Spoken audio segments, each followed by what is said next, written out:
Hello students, welcome to civil staff Himachal and mains current affair session, जिसमें आज का हमारा डिस्कशन का टॉपिक है joint comprehensive plan of action. Now this topic is again once again in news. जानेंगे what exactly the reason behind it and the meaning and the significance this topic.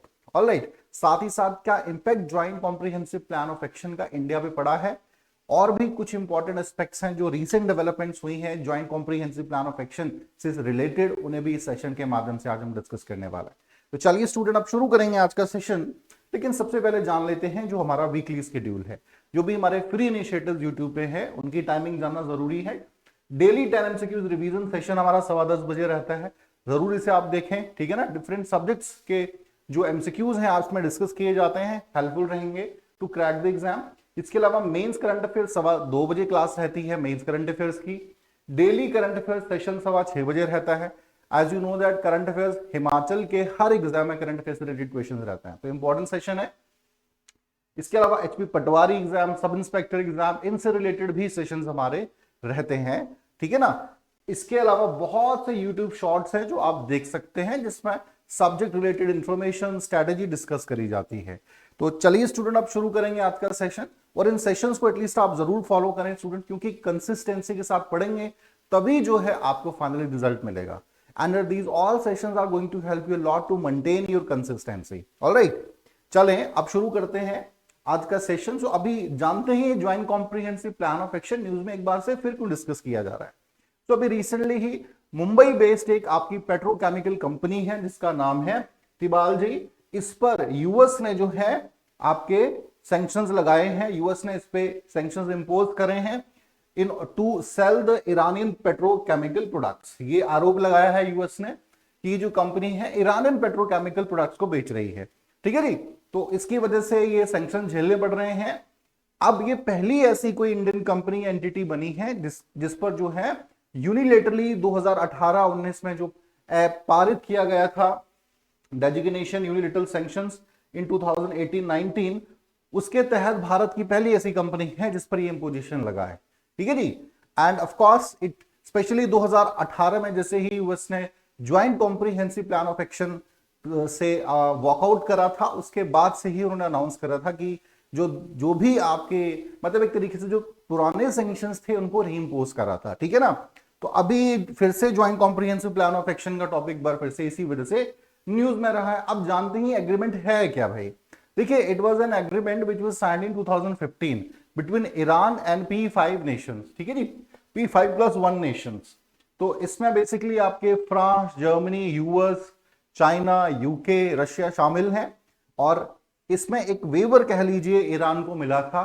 दोनों तरफ से इस एग्रीमेंट में कुछ important चीजों पर डिस्कशन करी गई थी, जिसमें सबसे पहला था कि ईरान जो है अपनी scientifical enrichment uranium and heavy water जो भी साइट्स हैं उनको कम करेगा, है ना, और इनकी मात्रा को भी जो है उसको भी कम करेगा। तो इस पर एग्रीमेंट पे ये पहला करा था। इसके अलावा ईरान ने अलाउ किया था IAEA को कि इंस्पेक्ट कर सकता है हमारी सभी न्यूक्लियर साइट्स को, that we are not secretly कि हम कहीं न्यूक्लियर वेपन तो नहीं बना रहे हैं ना, ये एलिगेशंस हमेशा ही ईरान पे लगते रहते हैं। तो IAEA के साथ ये इस पर हामी भरी थी कि हम जो भी न्यूक्लियर इस्तेमाल कर रहे हैं एनर्जी का, that is just for a civil and peaceful purposes, not for a nuclear weapon. तो इसके लिए एग्री करा था इन दोनों ही चीजों के लिए। इसके अलावा दूसरी तरफ से वेस्ट ने ये इंश्योर करा था जितने भी सैंक्शंस हम आप पर लगा रहे हैं, है ना, वो सभी हम लिफ्ट करेंगे आपसे। लेकिन हुआ क्या, 2018 में यूएस जो है abandon this treaty, this agreement, and because of that जो है फिर से बेसिकली रीइंस्टेट किए यूएसए ने। डोनाल्ड ट्रंप के समय काल के दौरान ही ये हुआ था 2018 में बेसिकली, है ना, reinstate all the sanctions over Iran. तो ऑफ कोर्स इसकी वजह से क्या देखने को मिला, दूसरी तरफ में Iran also rammed up its nuclear programme. फिर से जो न्यूक्लियर प्रोग्राम है या न्यूक्लियर एनरिचमेंट है उसको बढ़ाने 97% तक जो था बढ़ाने की यहां पर ईरान बात करता है। तो ये कॉन्फ्लिक्ट जो थे ये बढ़ गया। ज्वाइंट कॉम्प्रिहेंसिव प्लान के तहत जो एक एग्रीमेंट हुआ था, एक पीसफुल एग्रीमेंट था, because of United state of America ये जो था ठंडे बस्ते में चला गया, है ना। तो अब फिर से जो है ये प्रॉब्लम्स होगी। अब जरा जैसे ही थोड़ा सा मैं आपको बताता हूं, these are some of the important sites, या आप कुछ इंपॉर्टेंट साइट देख सकते हैं, research and energy enrichment sites हैं, अराक में है जो कि हैवी वाटर रिएक्टर यहाँ पर लगाए गए हैं, फोडो है converted from fuel enrichment to technology centre है, या नंजान है, ठीक है ना, यूरेनियम, ये ओनली एकमात्र यूरेनियम इनरिचमेंट प्लांट है। तो इनको बंद करने की बात करी गई है, या यूरेनियम इनरिचमेंट को कम करने की लगातार प्रेशर पड़ रहा है आपके ईरान पे। तो finally because of joint comprehensive plan of action के फेलियर की वजह से जो है फिर से ये सभी साइट्स एक्टिव हो गई हैं ईरान में। क्योंकि जब आप ईरान का बड़ा सिंपली यहां कहना है कि जब आप हम पर सैंक्शंस लगा रहे हैं तो फिर हम क्यों जो है इस एग्रीमेंट की तरह सिर्फ यूनिलेटरली ही अपने सभी रूल जो हमने प्रोमिसेस करे थे उनको फॉलो करें, है ना। अब जरा इंडिया के पॉइंट ऑफ व्यू को समझते हैं कि भाई इंडिया के लिए क्या सिग्निफिकेंस है joint comprehensive plan of action की। तो सबसे पहला है इनहेंस रीजनल कनेक्टिविटी। देखिए ज्वाइंट कॉम्प्रिहेंसिव प्लान की वजह से काफी ज्यादा जो है सैंक्शंस, क्योंकि इसकी वजह से वेस्ट के द्वारा जितने भी सैंक्शंस हैं वो हटाए गए थे, तो एक रास्ता हमारे लिए खुलता है। क्योंकि अगर हमें मिडिल ईस्टर्न नेशंस के साथ कनेक्टिविटी को स्ट्रेंथन करना है, अगर हमें सेंट्रल एशियन नेशंस के साथ कनेक्टिविटी को बढ़ाना है, ईरान हमारे लिए इंपॉर्टेंट है। छाबार पोर्ट का एग्जांपल आप यहां ले सकते हैं कि भाई छाबार पोर्ट लगातार जो है कह सकते हैं बिकॉज ऑफ दी सैंक्शंस बहुत ज्यादा एक्टिवली मूव नहीं कर रहा था, या बंदर आबास पोर्ट जो हमारे लिए फायदेमंद है ईरान के छाबार एंड बंदर आबास पोर्ट, उनका हमें डायरेक्टली बहुत ज्यादा फायदा मिल नहीं पा रहा था। So joint comprehensive plan of action की वजह से जो हमारा ये जो इन्वेस्टमेंट है इस पूरे रीजन में उसका डायरेक्टली फायदा हमें मिलेगा, है ना। ज्यादा से ज्यादा हम चीप ऑयल जो है आपका ईरान का उसे हम ले पाएंगे ईरान से। ये कह लीजिए कि joint comprehensive plan of action की वजह से ही संभव हो पाता। तो अब क्योंकि नहीं है, सैंक्शंस हैं, वेस्टर्न इंपोजिशंस हैं सैंक्शंस की, उसकी वजह से खामियाजा भारत को भी भुगतना पड़ रहा है। अपने जो ऑयल था वो नील तकरीबन कर दिया था, है ना।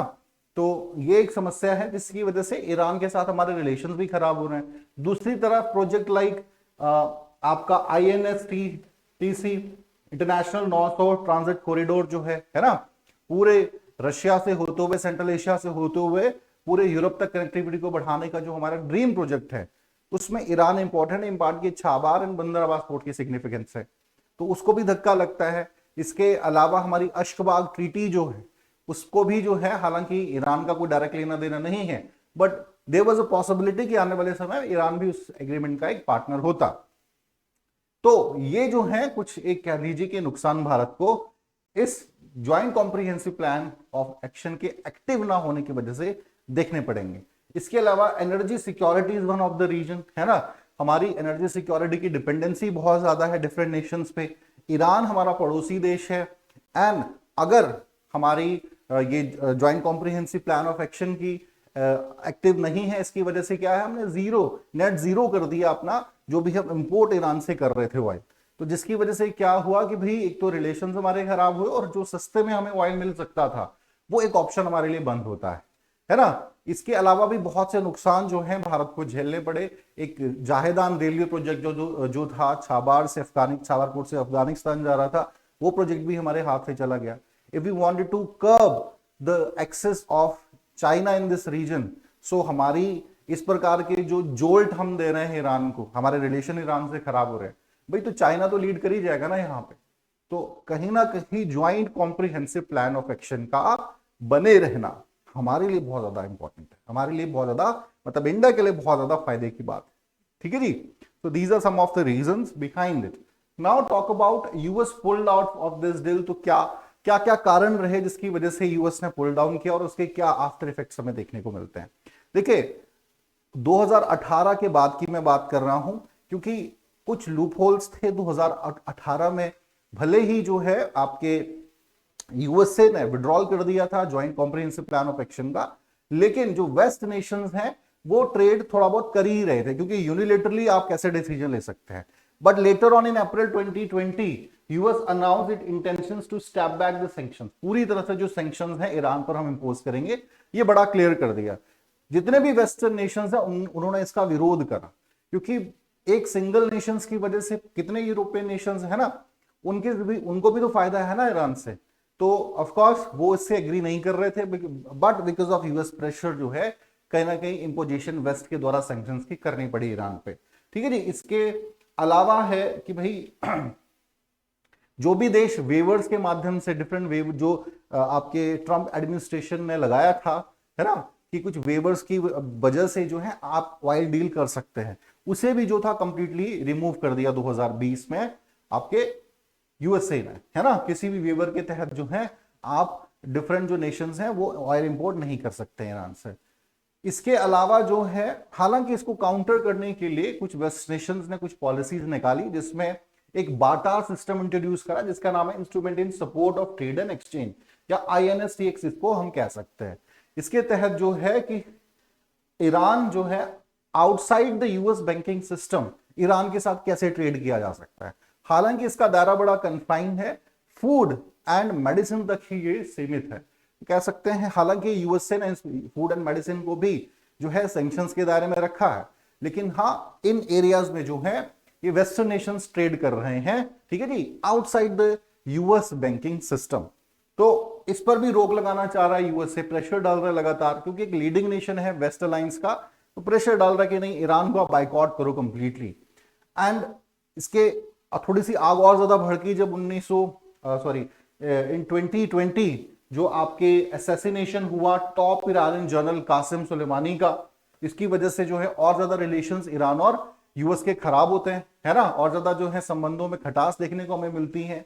ईरान इस हालांकि कुछ कोशिशें करी जा रही हैं अभी भी, 2020 के बाद से लगातार IAEA भी मध्यस्थता करने की कोशिश कर रहा है। सो इसी तर्ज में 2022 में बेसिकली ईरान एंड IAEA का एक डिस्कशन हुआ, जिसमें IAEA ने ये डिमांड रखी कि वो रीअलाउ करे वंस अगेन कि जो भी ईरान की न्यूक्लियर साइट्स हैं उनका इंस्पेक्शन फिर से कर सके। हालांकि जो है इसका कोई कह लीजिए कि एक फेवरेबल या कह लीजिए एक आपसी सहमति से कोई डिसीजन नहीं लिया जा सका, फेलियर हम कह सकते हैं इसका। इसके अलावा जो है US and Iran discussion on री joining the joint comprehensive plan of action, इस पर भी लगातार बात चल रही है कि क्या फिर से joint comprehensive plan of action को एक्टिव करना चाहिए, बिकॉज डिफरेंट वेस्टर्न नेशंस भी यही चाहते हैं कि भाई ईरान के साथ ये एग्रीमेंट शामिल करें। तभी जो है, क्योंकि ईरान तो बड़ा क्लियर अपना स्टांस रखा हुआ था, इट वाज बेसिकली यूएस जिसने पुल बैक करा था 2018 में, है ना, जिसकी वजह से रिलेशंस खराब हुए हैं, तो एक मध्यस्थता करने की बात कर रहे हैं। एंड इन जनरल हम कह सकते हैं कि भी अगर joint comprehensive plan of action फिर से एक्टिव होगा तो डिफरेंट वेस्टर्न नेशंस को एंड ऑफ कोर्स इंडिया के कंटेक्स्ट में सबसे ज्यादा भारत को इसका फायदा मिलने वाला है। तो ये इंपॉर्टेंट है, इंडिया पर्सपेक्टिव से भी देखेंगे, है ना। तो आई होप स्टूडेंट अच्छे से इस टॉपिक को आप समझ पाए हो, बहुत इंपॉर्टेंट टॉपिक है, अक्सर न्यूज में रहता है डिफरेंट रीजन्स की वजह से। इस बार इंडिया की ये पहली कंपनी जो है पेट्रोकेमिकल कंपनी जो कि सेल कर रही थी ईरानियन पेट्रोलियम प्रोडक्ट्स को, उसको बैन करने की, उस पर बैन तो नहीं कर सकते हैं, सैंक्शंस लगाने की, यूएन सैंक्शंस की जो एक लिस्ट है उसमें शामिल इसमें किया गया है, ठीक है जी। सो आई होप स्टूडेंट अच्छे से इस टॉपिक को आप समझ पाए होंगे। आज के लिए इतना ही, थैंक यू वेरी मच।